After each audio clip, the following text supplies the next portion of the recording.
So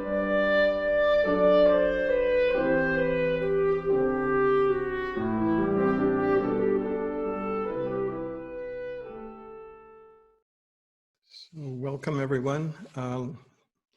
Wonderful to be with you again tonight. I hope everyone is well out there and surviving these odd times. Hopefully they're odd times, we'll see. So I thought what we could do first is just to settle in a bit and check in, make sure that awareness is still present, and see if we can just check in with the body, maybe do a top-down scan just to see if anything is being held unnecessarily in tension.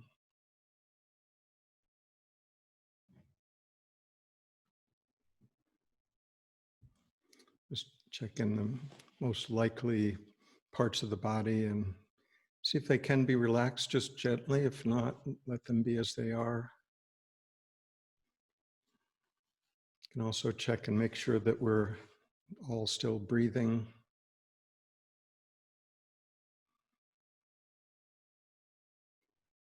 It's good, by the way, to breathe through the nose as much as possible. There's some chemical things that happen in our nostrils that are beneficial to our health.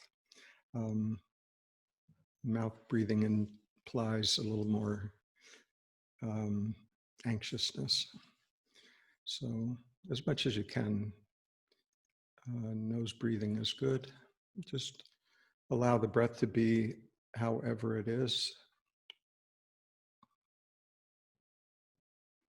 Allow the body just to move with it, and the body knows how to do it. We can just sit back a bit and notice how the breath moves, nourishes the body receives it.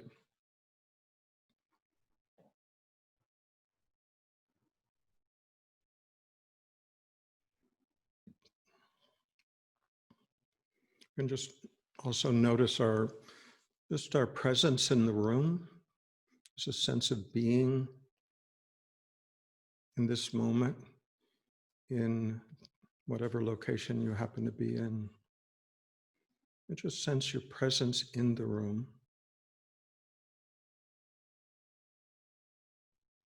Again, we're not trying to change anything. We're just noticing the environment that we happen to be in. Just allowing our perceptions to do what they naturally do without interference as much as possible with the thinking mind. So we can just stay present with the perceptions directly. And if thoughts arise about the perceptions, we can just let those be as just another perception, actually. We don't have to change them. We don't have to make them go away. And we don't have to have more spiritual thoughts. You can just notice that the mind may be thinking when it doesn't really need to. And we can notice that and let that be as well.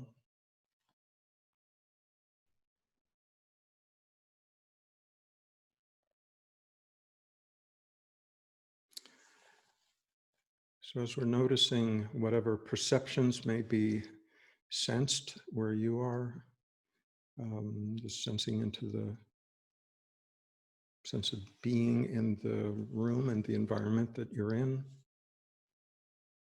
Motion of breathing, that internal sense of the air moving in and out of your body.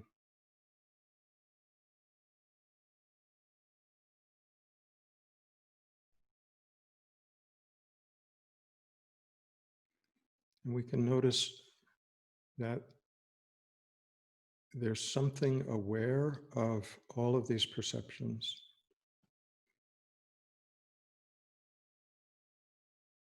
Just that simple yet mysterious, everyday, familiar awareness. Just a sense of noticing, right? We're not trying to attain awareness. We're trying to notice what is already, noticing these perceptions that we're pointing out.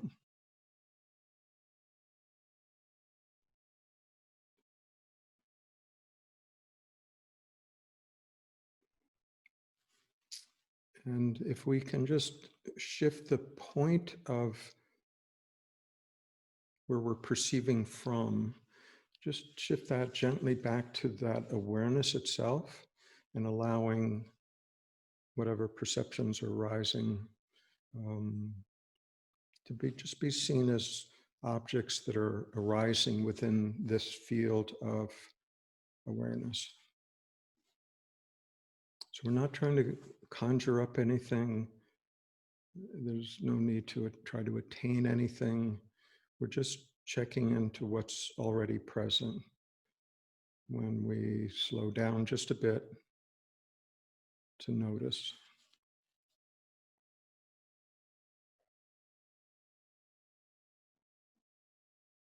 And from this point of perceiving from, just that simple noticing, we can look and see if that simple awareness has a problem with thought. Thought may have a problem with thought, but the awareness of thought, does it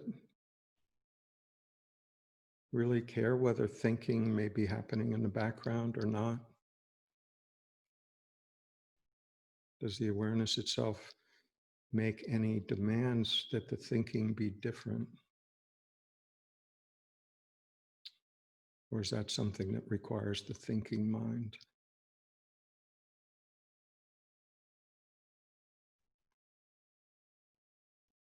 So again, stepping back into just that simple sense of noticing, simple sense of, let's say, beingness, simple sense of existing, simple sense of awareness. Does that sense demand that we be any different than we are? Again, the mind may, but from the awareness itself, is there any sense of incompleteness?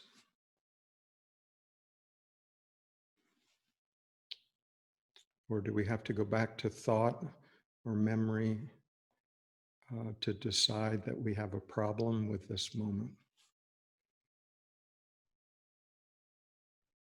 And then if we just gently pull our attention back into that awareness,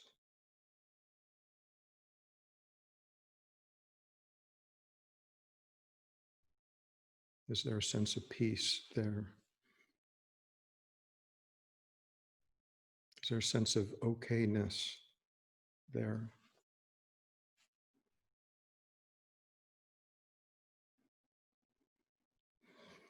We can notice that if there is any movement of wanting this moment to be different, that it's coming from a thought, not from this awareness. And we can allow that thought to be there. It's just a thought.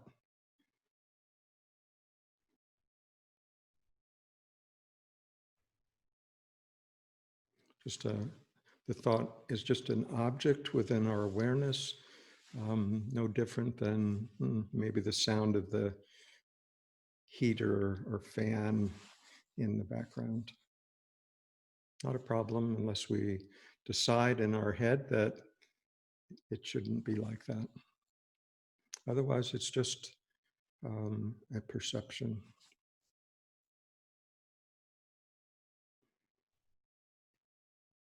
So we can allow just this direct connection between perception, whatever it is, physical, visual, auditory, sense of breathing, sense of sitting, whatever. Direct sense of perception to the awareness of perception. It's not actually necessary for the mind to be the middleman in that. You don't have to think about what the sound means or whether we like it or not, or whether it should be different or not, or whether we need to fix the fan tomorrow. We can just allow it as just a simple arising within this awareness.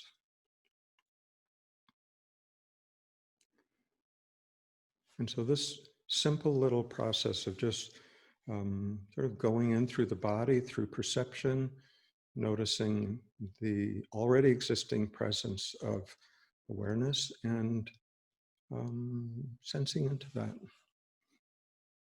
feeling comfortable with it, spending some time with it. So we can do that anytime during the day. It doesn't take long. It doesn't even take as long as the 10 minutes we just spent just now. We can do it just in a few moments. Often is good. Coming back to that space often throughout the day. You don't have to be sitting. You can be walking from this room to the next. We can be walking the dog out on the sidewalk. We can be waiting for the teapot to boil. Many times during the day where there's just a little gap, we can come back and notice, oh, yes, still presence, still awareness. There's still a sense of beingness, existence here in this moment. It's really, really useful, just that simple practice. A lot of times in spirituality, we hear about the term non-dual as if dualism was somehow bad, that the dualistic nature of what we see when we look around is somehow something that we have to eliminate or ignore or transcend. But the duality that exists in nature is really almost the driving force of nature itself, that terms like up and down, hot and cold, here and there, birth and death, good and bad. We can think of thousands of these pairs of terms that sound like polar opposites, but when we, in real, our direct experience of them is that they're really a spectrum. And what may be hot to one person may be quite comfortable to someone else. What's up for someone in the US is the opposite direction of someone who happens to be living in Australia. You know, what's good for the landlord may not be good for the tenant. So we can see that these, what we call pairs of opposites or polar opposites or the dual nature of existence has a lot to do with how we perceive things in relation to us, really, at a scale that makes sense to us, right? What's large to a human may be insignificant to the sun. You know, what's small to a human may be enormous to a bacteria. So these terms are all relative, and it's useful to note that any one of these terms necessitates the other. So by that I mean, if we are talking, if we use the concept of good, we immediately have to create the concept of evil or bad, right? You can't have good without something to compare it to. What it wouldn't have any meaning.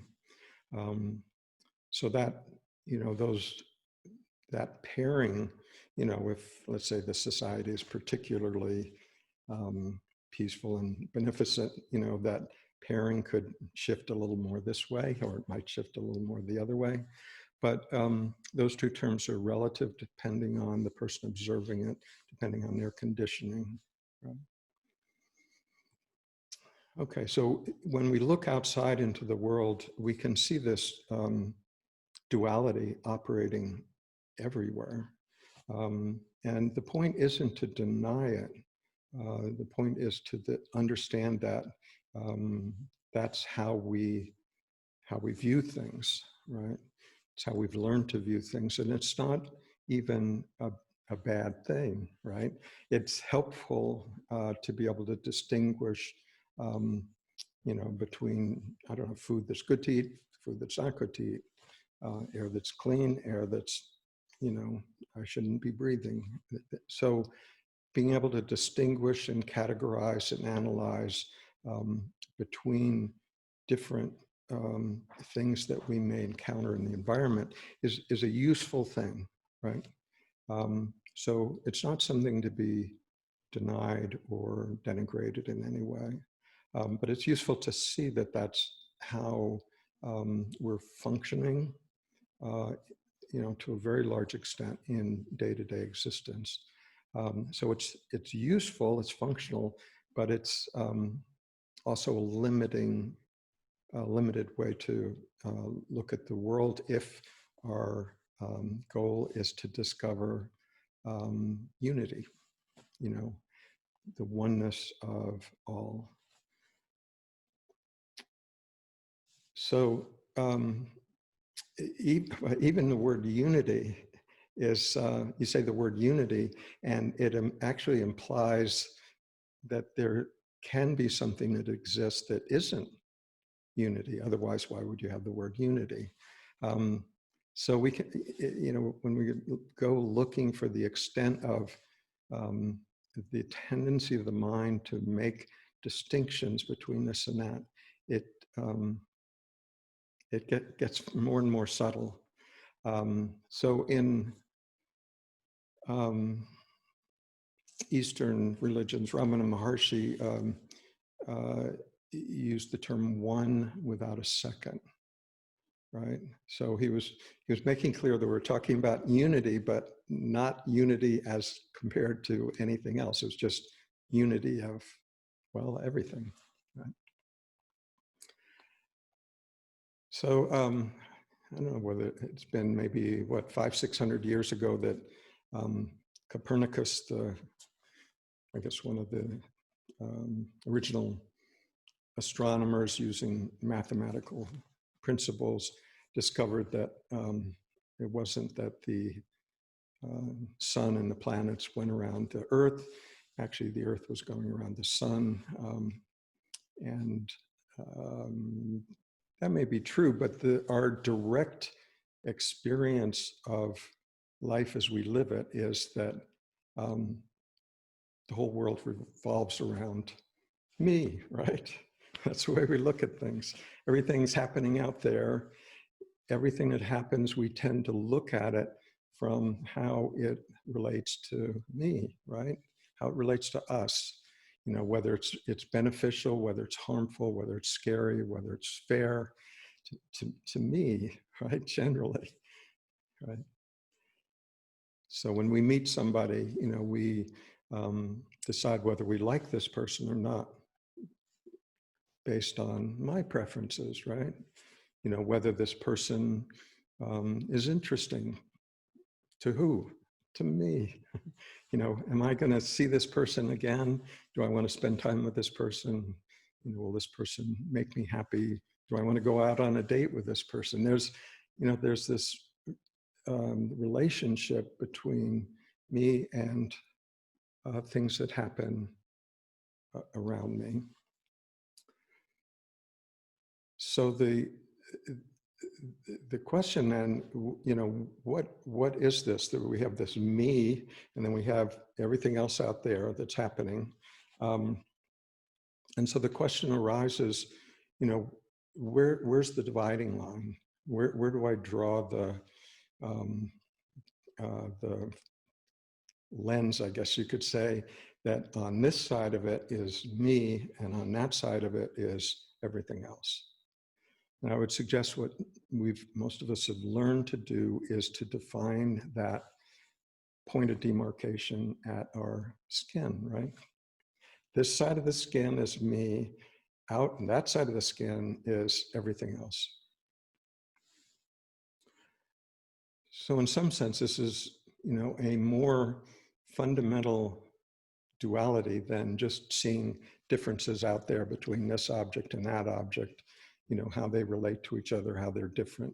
Now we're talking about a more fundamental dualism between me as the subject, the observer, the experiencer, and everything else which is out there somehow that I experience and see, and objects that are arising within what I'm able to perceive through this body-mind.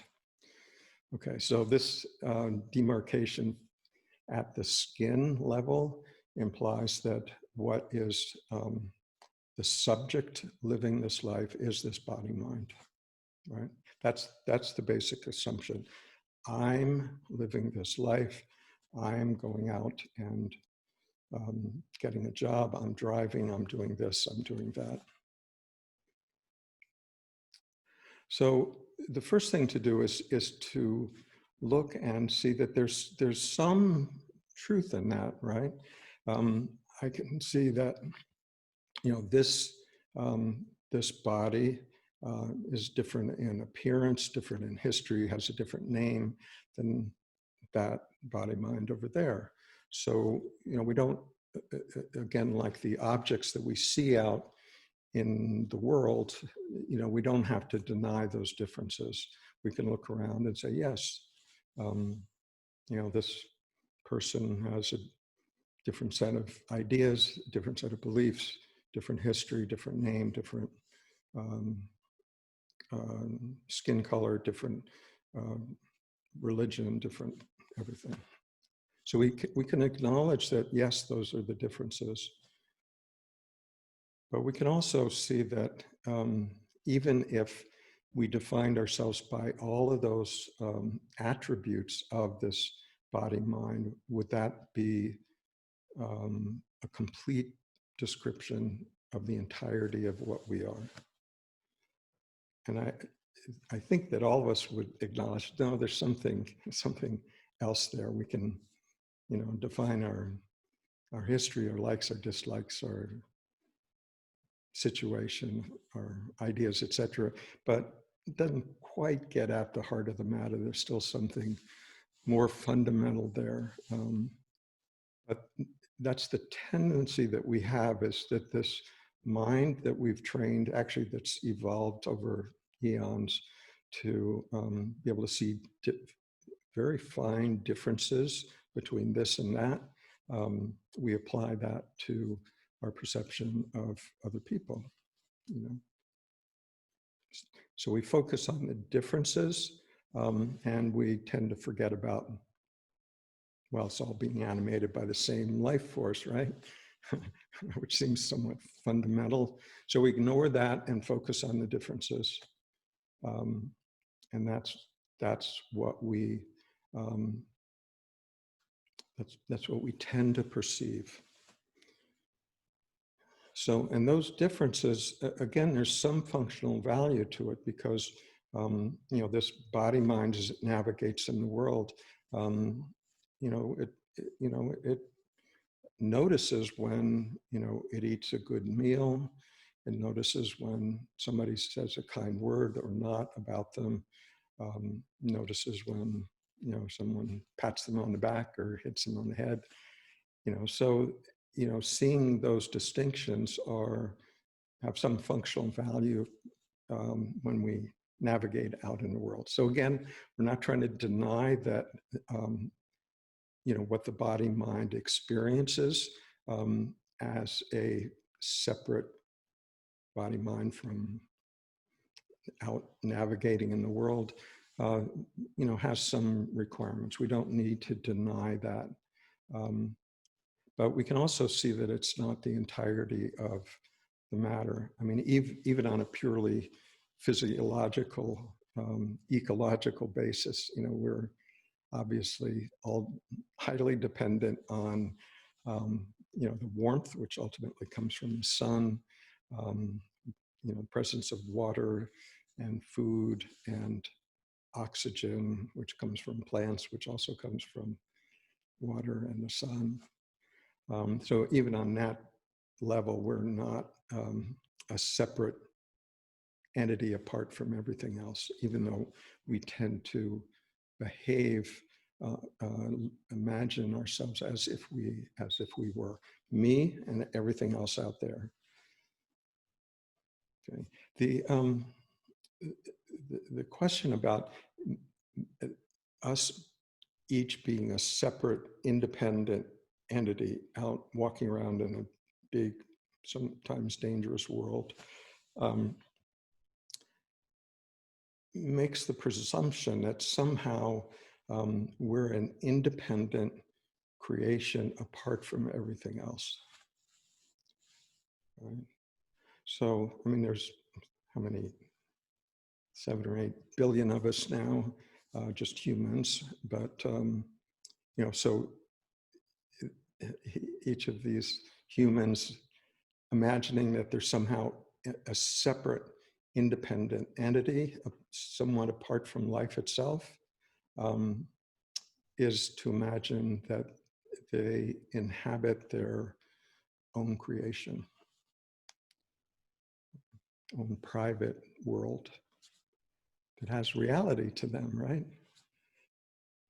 This body mind moving about in the world as a body mind.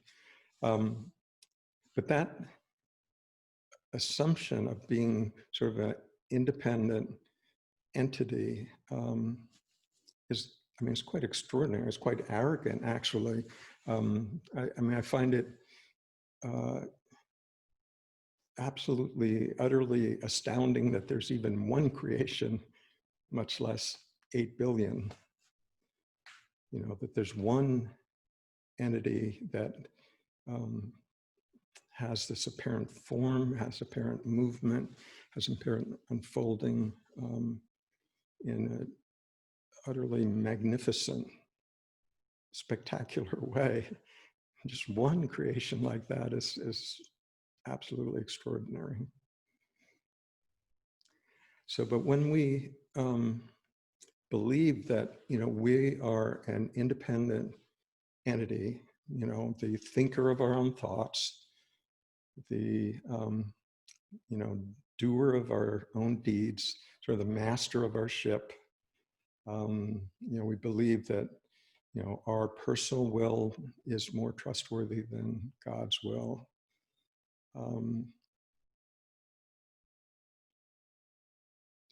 Just that sort of presumption of, you could say, sort of divine attributes, where we know what's best, we know what the world should be, we know what's right and wrong, we know how the other person should be.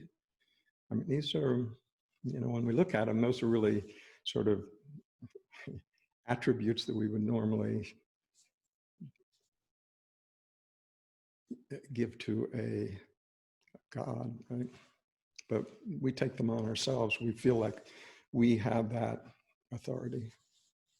But it's really like usurping that divine role where we feel like, no, we're independent. This body mind, this side of the skin is out there in the world maneuvering. That's the fundamental duality, me and everything else.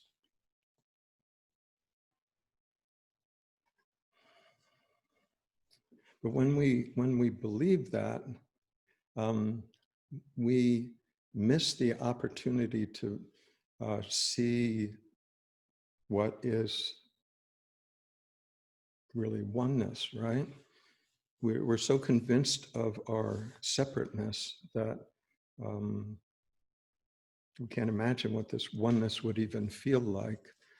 But it's actually our certainty in this, our own separateness, that prevents us from seeing.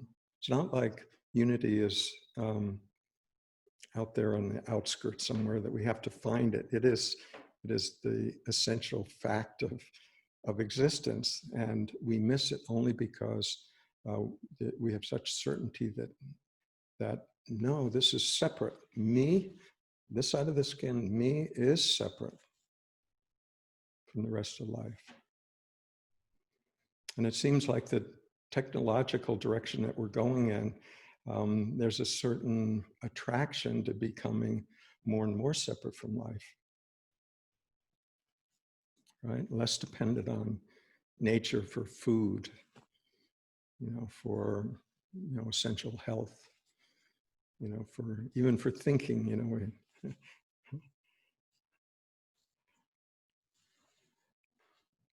So we can, at this point, we can maybe question like whether the skin is really the appropriate demarcation for sort of the fundamental duality of me as an observer, an experiencer, and then everything else out in the world.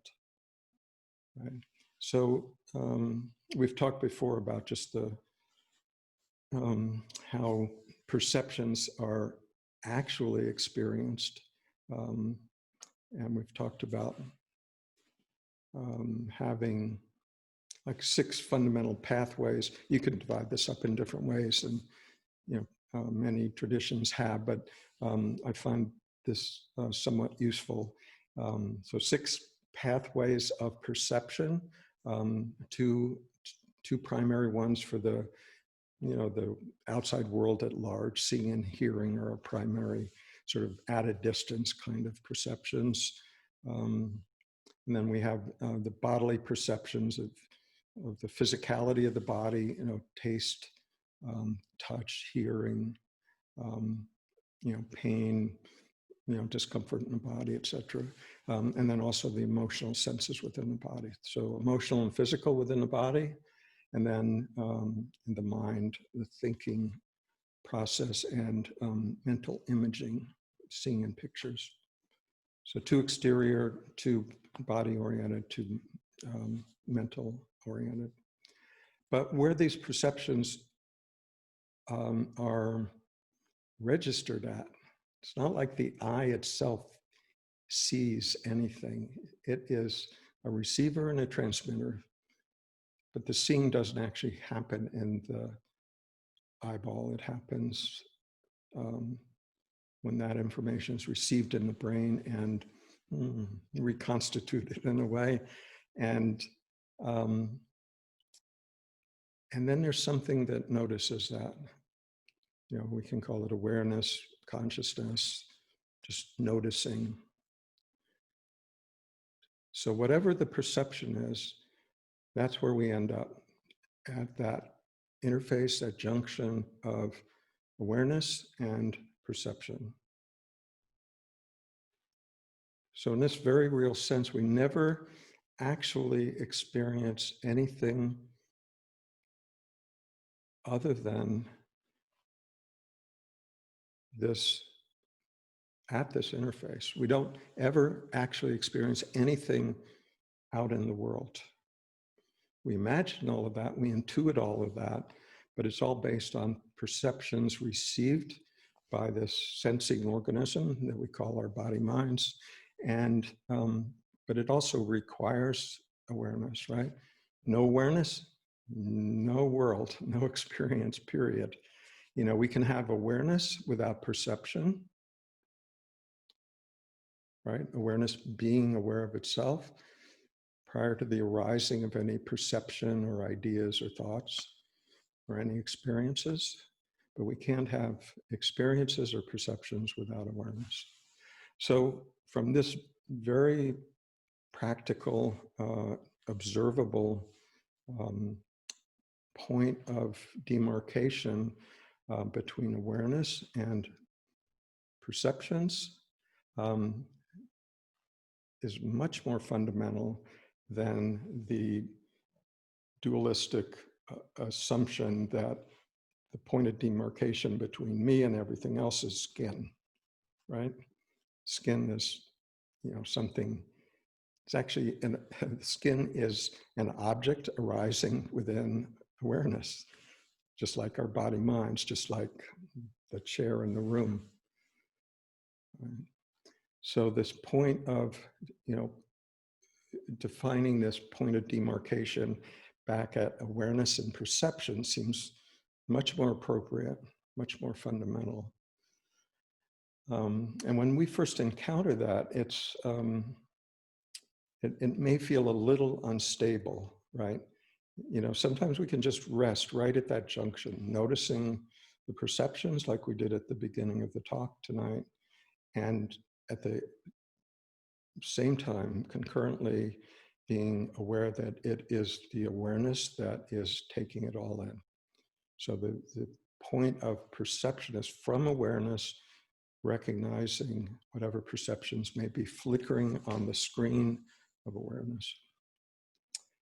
Okay, but it may not always be that stable. Sometimes we might find ourselves in sort of taking a vacation in open, spacious, formless awareness. And then sometimes we might find ourselves back in, this world, this material world, and wonder, we might have a memory of awareness, but we may not have that direct sense in that moment. And that's the usefulness actually of what that little exercise at the beginning of the talk tonight, just to visit that place often, to just get a sense of it's always immediately available as soon as we slow down for just a moment to check and make sure it's still there. So it's sort of an odd point to have recognized sort of the fundamental nature of this awareness, and then still find ourselves back in the material world, and where we feel like, well, we can't quite access that sense of awareness in this moment. So it's almost like I got it. Oh no, I lost it. And then I got it. So there can be that back and forth movement for a while, even after we've had a very clear seeing of that awareness itself. So at this juncture between awareness and perception, if we're on the awareness side, it looks non-dual. If we're on the materialistic side, the ego side, looking back at awareness, then it can feel dualistic, right? I'm over here, awareness is over there. There's that sense of something's missing, I'm not quite there. It's over there, I want that, I'm here, etc. Okay, so we can just notice that sense of I'm missing something, awareness is over there, is all mental activity. I want that, I want to be in spacious awareness. All of those are just thoughts in ego land, right? The awareness is fine with it. The awareness actually has no problem at all with our desiring to be in this state or that state. The awareness is still fully present when we're believing that we're firmly entrenched in the material world. Okay. So it just may take some time. It's an odd place because we know we've recognized awareness, and we might find ourselves still coming back as if somehow we lost something. So there can be that back and forth. It feels like, the recognition of awareness can happen in a moment, in a flash. But it seems like the body just takes a little longer. It's like the body didn't get the memo, and it's a more dense object than awareness recognizing itself. So it just takes a longer to penetrate this body-mind. Sometimes that process has been called embodiment, as long as you don't take that too literally. But it's that sense of the body-mind coming on board with what's been realized. So this point that we're talking about, where we recognize our true nature as being awareness, that what I truly am is this awareness that's aware of whatever's being perceived. It's until unity is actually realized between recognizing our true nature and the realization of unity is sort of a delicate transit. And I say that because there are some pitfalls that are possible in that period, which, may be minutes or maybe several years, to go from the realization of what I fundamentally am as awareness to the recognition of unity. It doesn't even have to be in that sequence, but often is. And some of those pitfalls might be when we first encounter that sense of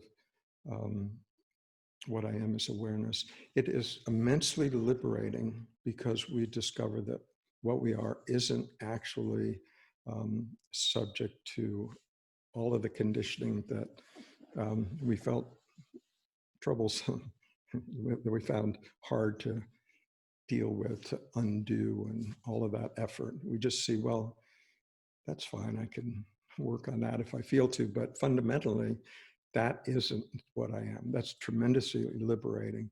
The danger is that there can be a movement of feeling like, after all this time, all this effort, finally, I've arrived. Right? Sort of pat ourselves on the back, sort of self-congratulatory. It's such a freeing state. Like, now I recognize that the entire world happens within what I am. There can be a tendency towards recklessness, almost like, well, I know now that I can't be harmed, right? There can be a tendency to feel special, like, oh, I've realized something and other people haven't, right? So this is just the ego coming back in, trying to claim for itself something that actually doesn't belong to it at all. So when the ego comes back in to claim this realization of what I truly am,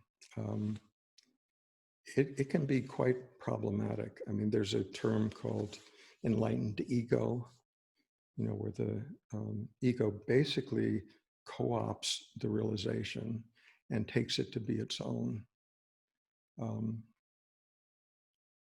once had the opportunity to ask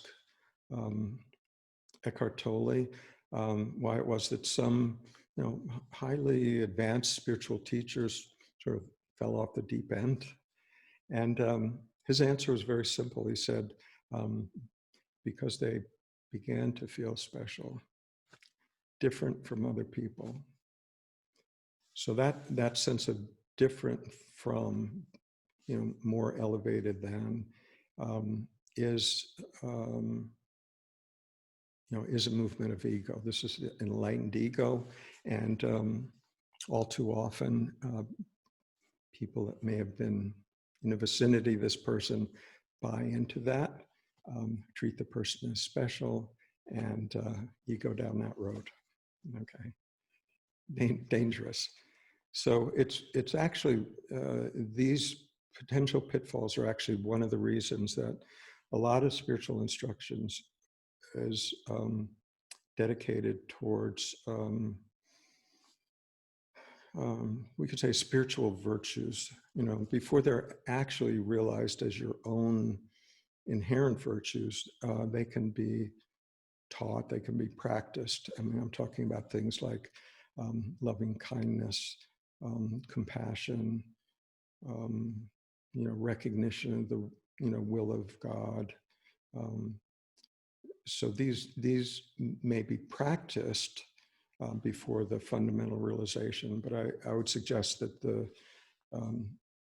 another vital importance of teaching them is that when we get to the point of awakening, we remember these teachings and recognize that this isn't about being special. It's not about power. It's not about control over other people. It's not about distinguishing ourselves from other people.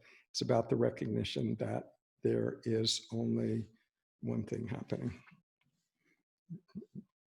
fundamentally. Looks different because of the duality of the manifestation of this creation, but in essence, there is only ever one thing happening.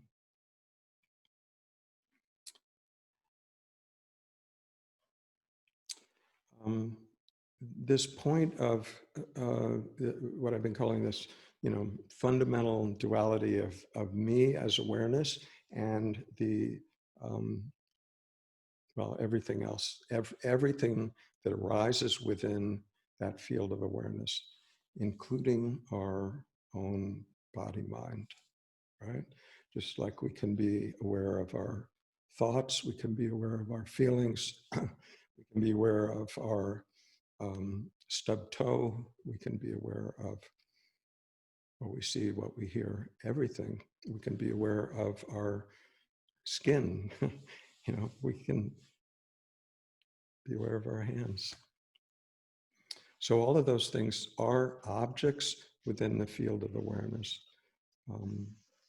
And that point where we see what we essentially are as awareness, and where we see everything else as objects within awareness, is a point that Adyashanti used to call a nice manageable duality.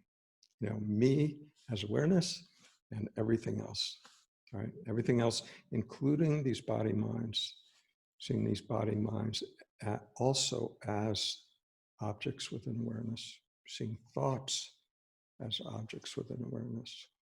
So it's a useful point. So we've sort of gone from noticing dualistic things out in the world, this compared to that, and then we came back to a more fundamental duality, me at the level of body-mind, and then everything else outside of me. These are me and others. And then we've come back to an even more fundamental duality, me as awareness and everything else. We're still in dualistic thought, but we can begin to question, like, how is this being seen as something different than the manifested world? I mean, what is causing us to see that awareness is something other than all the perceptions that are perceived within that awareness, right? So that's the point where we're still operating dualistically, me as awareness and everything else, and wondering how I get from there to unity. Does that make sense? Okay, so it's me as a separate awareness, trying to figure out how I get to the oneness of everything. Okay, so I'd suggest that the, trying to get to oneness, well, it doesn't work. Okay, I'll just go ahead and say it.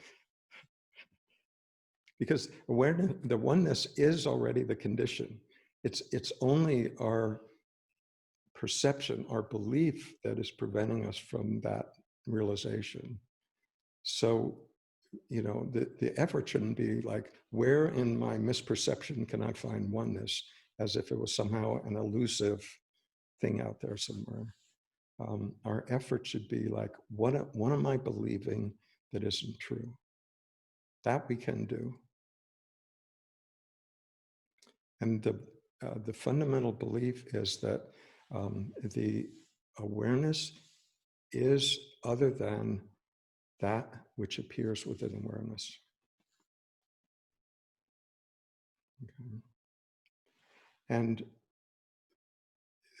that understanding may take some time, but we can see that the perception, whatever's perceived, the entire appearance of the world requires awareness. from the manifestation side, it is inseparable from awareness itself.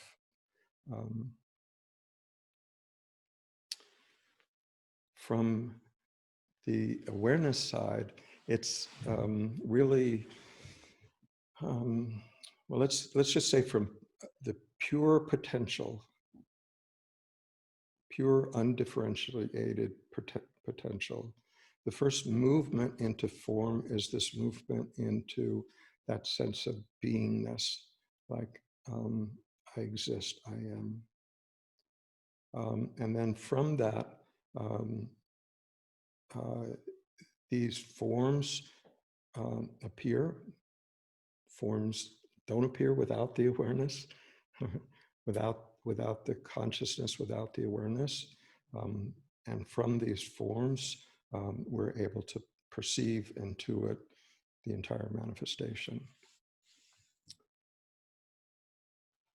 So the awareness, without the perceptions, without the perceived manifestation, would sort of be pointless in a way.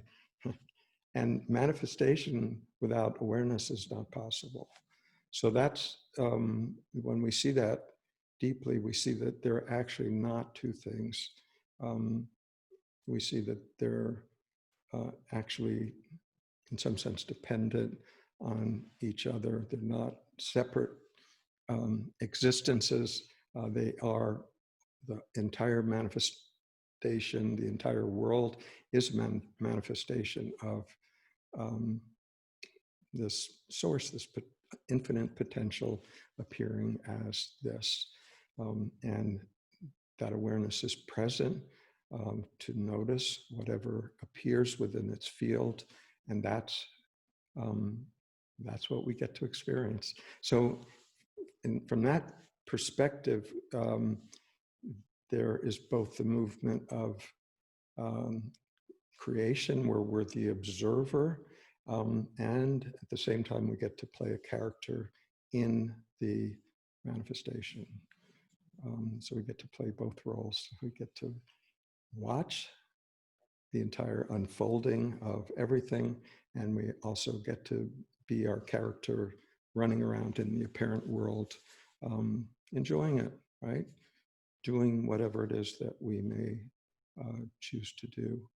And then that distinction between the awareness and the manifestation just dissolves. It's not like the unity is somehow outside of that, where there's unity and not. It's just a misperception of the inherent unity of everything. Everything. One life force, one awareness moving through this body mind looks like this, through that body mind looks like that. But it's one movement, one awareness. Through this sensing organism, we have this experience. Through another sensing organism, there's that experience. Beautiful. You wouldn't want everybody to have the same experience. So, and that's just the enjoyment of that immense diversity that we see in the manifested world.